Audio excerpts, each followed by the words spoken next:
কেমন আছো তোমরা? আশা করি তোমরা সবাই ভালো আছো। আমি আল্লাহর মতে ভালো আছি। আর কেমন ভালো আছি দেখতে পাচ্ছ, প্রচণ্ড গরম, গরমের অবস্থা খুবই খারাপ। আর এটা হচ্ছে ঈদের পরের দিনের ব্লগ।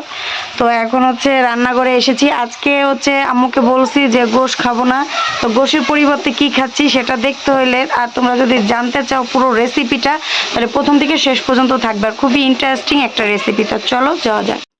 আমাদের রেসিপি তৈরি করা শুরু হয়ে গেছে। আর এই বালতির ভিতর হচ্ছে রেসিপির প্রধান জিনিসটা। তো এখানে হচ্ছে কই মাছ ভুনা করেছে আমার মা। আর কি কি দিবা এটার ভিতরে? হলুদের গুঁড়ো, মরিচের গুঁড়া, হলুদের গুঁড়া এগুলো দিবে। আর হচ্ছে মরিচ দিয়ে তারপর কষেছে মরিচের গুঁড়া শুনেছিল না। আচ্ছা আমি অন করে আপনাকে ফোন দিচ্ছি, দাঁড়ান। মরিচটা একটু বাদামি কালার করে ভেজে নিই। আচ্ছা মেসেজ করবো, ঠিক আছে। সব মশলাগুলো দিবে। তো মশলাগুলো দেওয়ার আগে এই মশলাটা একটু নেড়ে চেড়ে দিচ্ছে। এবার এখানে দিয়ে দিচ্ছে এলাচ, দারচিনি আর লবঙ্গ এগুলো। আর এখানে আসলে হবে কি, আদা বাটা, রসুন বাটা, তারপর জিরার বাটা। জিরা অনেকে গুঁড়ো খায়, আর আমার আম্মু হচ্ছে বাটা খায়। এখন হচ্ছে এখানে সব মশলাগুলো হবে এক এক করে। সব মশলাগুলো দেওয়ার পরে আমার আম্মু এগুলো দিয়ে দিল। এখন বলছে এগুলো কি, এগুলো হচ্ছে গরুর কান। গরুর কান সুন্দর করে লোক পরিষ্কার করে ভিতরে পরিষ্কার করে নিয়েছি। আর গরম পানি দিয়ে 3-4 বার করে ধুয়েছি। তারপর একটা পানি দিয়ে ধুয়েছি, সুন্দর করে ফ্রেশ করে নিয়েছি। তারপর ছোটো ছোটো এরকম ভুরুর মতো করে কেটেছি। তো এরকম আসলে আনকমন রেসিপি, আমিও জীবনে প্রথম খাচ্ছি। আর যারা প্রথম দেখছো তারা কমেন্ট করবা, আর যারা আগে পরে খেয়েছো বা জানো তারা কমেন্টে জানিয়ে দেবা। তো এভাবে করে নেড়ে ছেড়ে ভালো করে কষিয়ে নিবে। ভালো করে কষানো হয়ে গেলে পানি দিয়ে দিতে হবে। তো পানিটা দেওয়ার পরে আমি বললাম এটাকে প্রেশার কুকারে দিয়ে দিতে, কারণ হচ্ছে প্রেশার কুকার না দিলে এটা সেদ্ধ হতে অনেক সময় লাগবে। তাই প্রেশার কুকারে দিয়ে এটাকে নিয়ে চলে যাচ্ছি আবার চুলায় দিতে। প্রেশার কুকার দিয়ে আমার ইচ্ছা মতো যতটুকু আমার নরম করতে ইচ্ছা করবে ততটুকু আমি রেখে এই রেসিপিটা কমপ্লিট করলাম। আর এরপর এখানে আমার আম্মু হচ্ছে এই কান দিয়ে রুটি দিয়ে খেতে মজা লাগে, তাই রুটি বানাতে বললাম। আমার আম্মু রুটি বানাচ্ছে, এভাবে করে একটা একটা করে সব ছেঁকে নিচ্ছে। আর রুটিগুলো হচ্ছে দেশি আটার রুটি, আর দেশি আটার রুটি খেতে অনেক মজা। আমার আম্মু কথা বলছে আর রুটি বেলছে আমার খালামণির সাথে। প্রেশার কুকার সিজ দেওয়ার পরে জিনিসটা একদমই ভুড়ির মতো করে ভুনে নিয়েছি। এটাকে কান ভুনা বলে, গরুর কান ভুনা। এবার এটাকে আমি পরিবেশন করব, আর আমরা এখন এভাবে করেই খাবো। তো আলাদা করে আর পরিবেশন করা দেখালাম না, আমরা সবাই খেতে বসে গেলাম। আর এই স্বাদটা, এই টেস্টটা আমরা প্রথমেই নিচ্ছি সবাই। তো আমরা এখন খাওয়া দাওয়া শুরু করে দিলাম। আর খেতে কিন্তু বেশ মজাই ছিল। তো এটা খাচ্ছিলাম সবাই মিলে।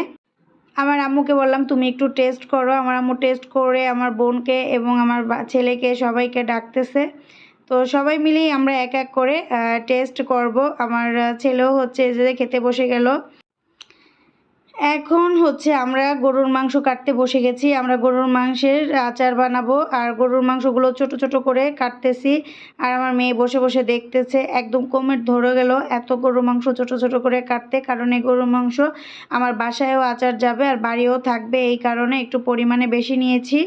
তো এভাবে করেই কাটতে হবে, তাই তোমাদের সাথে শেয়ার করলাম। তো আমাদের রাত কেটে যাওয়ার পর পরের দিনে আমাদের খাওয়া দাওয়ার আয়োজন চলতেছে। এখন হচ্ছে আমরা কি করলাম, ফার্স্টেই হচ্ছে আমরা এখানে কালকে যে গরুর মাংসটা কেটে রেখেছি সেই আচারটা দিতে বসে গিয়েছি।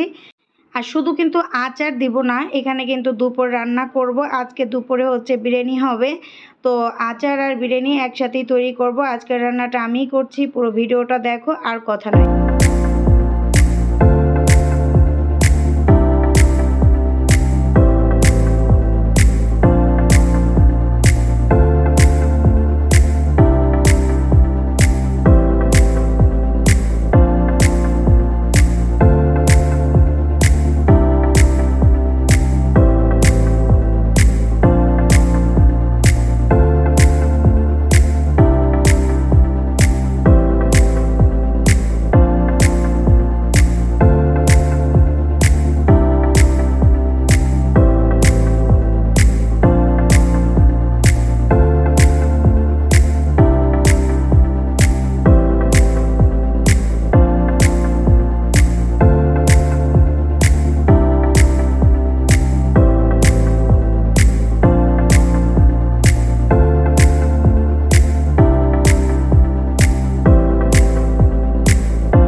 ঠান্ডা করে বয়মে ভরে নিয়েছি।